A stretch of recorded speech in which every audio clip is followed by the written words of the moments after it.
Con Cristian Farabottini siamo qua a Donada, nella località di Portoviro, al mercato del pesce, di pesce acquadolce, in particolare Il 90% Presidente. pesce d'acqua dolce. E qua fate un volume d'affari abbastanza importante. E quest'anno l'abbiamo quasi raddoppiato rispetto all'anno scorso. Mi fa un po' lo storico di questo mercato, perché è un mercato abbastanza sconosciuto. Tra l'altro fate anche voi con l'asta a pulsante come c'è nel mercato di Pila. Con i cugini di Pila avete un collegamento o siete proprio due mondi diversi? Siamo due mondi totalmente diversi, anche se entrambi i mercati sono gestiti da due cooperative. Il nostro poi è il primo mercato, perché noi siamo nati nel 1937, quindi è il mercato più vecchio del Delta. Dopo abbiamo seguito due strade diverse. Pila, essendo sul mare, si è concentrata con i pescherecci, con la pesca d'altura, con specie molto più pregiate. Noi abbiamo conservato la peculiarità del pesce d'acqua dolce, però siamo del 1937, il più vecchio mercato nato nel Delta. E lei è presidente della cooperativa che gestisce appunto La cooperativa gestisce il mercato. Quanti soci siete in questa cooperativa? 197. Prevalentemente pescatori di acqua dolce. Più che pescatori d'acqua dolce, prevalentemente allevatori di molluschi. L'idea di fare, di frazionare con gli orti come sembra ormai consolidata come idea. Anche allora, il frazionamento non è un frazionamento degli orti, è una porzione di laguna, un 20-30% delle lagune, degli orti viene frazionato un 20-30% degli orti, mentre il 70% rimane in capo al consorzio, che non riuscirà mai a seminare. L'idea nasce perché il consorzio non riuscirà più a seminare il 100%, e per dare la possibilità a chi ha voglia di mettersi in gioco e voglia investire dei propri soldi o magari farsi finanziare dalle banche, di tentare di fare l'acquacultura, come viene fatto nelle altre lagune, vedi Goro, vedi il Marinetto Caleri. Le dice che il consorzio non ce la fa per questioni economiche o? Economicamente non ce la fa, se il consorzio non ha introiti. Il consorzio vive della differenza di forbice del prezzo delle vongole. Se pensiamo che a far ripartire l'economia servono 20-30 milioni di euro, qual è l'amministratore che alzerà la mano per indebitarsi per 20-30 milioni di euro? E non sappiamo nemmeno cosa ci aspetterà questa primavera. Se abbiamo un attacco massivo ancora dei granchi, chi è che andrà a rimettere i soldi che le banche prestano?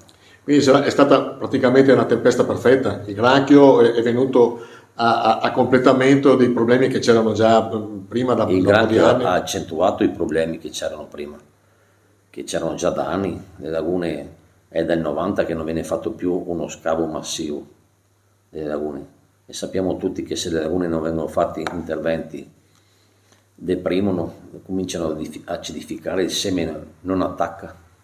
E responsabilità politica e anche vostra o? Responsabilità politica, ma anche nostra, che sicuramente non siamo incisivi a mettere i puntini su da I e a portare avanti i nostri programmi. Sicuramente non abbiamo nessun peso. Ecco, abbiamo visto che lei fa molti controlli anche per quanto riguarda sia la qualità e soprattutto la misura del pesce. Che cosa succede quando scartate il pesce perché non è in misura? Deve essere rigettato, perché se non è una misura commerciabile sono le sanzioni. Tra le altre cose, nel vostro mondo, molti criticano il fatto che non si può pescare in certe parti del Po, soprattutto in certi orari, privilegiando la pesca sportiva rispetto a voi professionisti. Si sta muovendo qualcosa su questo punto di vista? Non si sta muovendo nulla. Teniamo presente che i pesca sportivi vanno a pescare dopo che hanno fatto la loro giornata lavorativa o hanno un reddito certo, mentre i pescatori il reddito ce l'hanno dalla pesca, e chiudere le zone vuol dire limitare la pesca e non permettergli di far reddito. Ecco, tra l'altro io ho seguito un pochino l'asta e i prezzi che voi trattate sono molto più bassi rispetto al pesce d'altura o di mare. Come riesce a fare reddito un vostro associato? Se pensiamo che 20 anni fa i siluri e le carpe nessuno le voleva, adesso anche oggi sono andati quasi a 4 euro. Quindi non sono poi così bassi come non sono così bassi. Se pensiamo che un'orata d'allevamento costa 6-7 euro, hanno due valori diversi, però si riesce a fare reddito anche col pesce d'acqua dolce. E voi commercializzate prevalentemente in Italia o anche all'estero? Anche all'estero, Polonia, Germania, Ungheria. Dove il pesce, sappiamo nei paesi dell'est in particolare, il siluro, Il siluro e i pesci d'acqua dolce hanno una tradizione loro, essendo anche stati distanti dal mare, privilegiano i pesci d'acqua dolce. tra l'altro lei è pescatore, la ringraziamo perché ci ha accettato ed era appunto in lavoro. Il futuro della pesca, qua da noi, al di là delle polemiche, lagune, non lagune, granchio blu, eccetera, però come la vede lei? Allora, la pesca sta attraversando uno dei momenti più bui. Granchio blu, motivo principale, ma non tutto il problema è il granchio blu. Abbiamo le lagune in sofferenza, si stanno acidificando per problemi di aumento di salinità, aumento di alghe che decomponendosi producono acidificazione delle lagune. Questo causa dei mancati lavori di vivificazione fatti negli anni.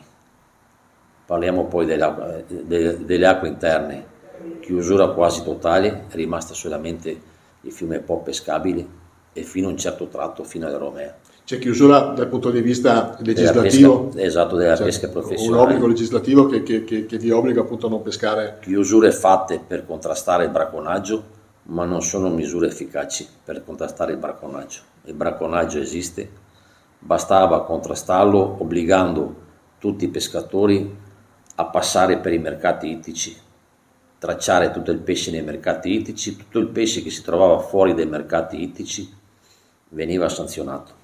Lì si combatte il bracconaggio. Chiudendo le zone di pesca non si combatte il bracconaggio. È come pensare di chiudere le banche perché ci sono i ladri che entrano. Non è quello il sistema. Ma allora, lei parla anche da tecnico e anche da professionista del settore. Perché non vi siete ascoltati? Perché è brutto da dire, ma quando andiamo alle urne i pescatori sono 200 rispetto ai pesca sportivi che sono solo in Veneto 80.000. Hanno un peso diverso e un'influenza diversa.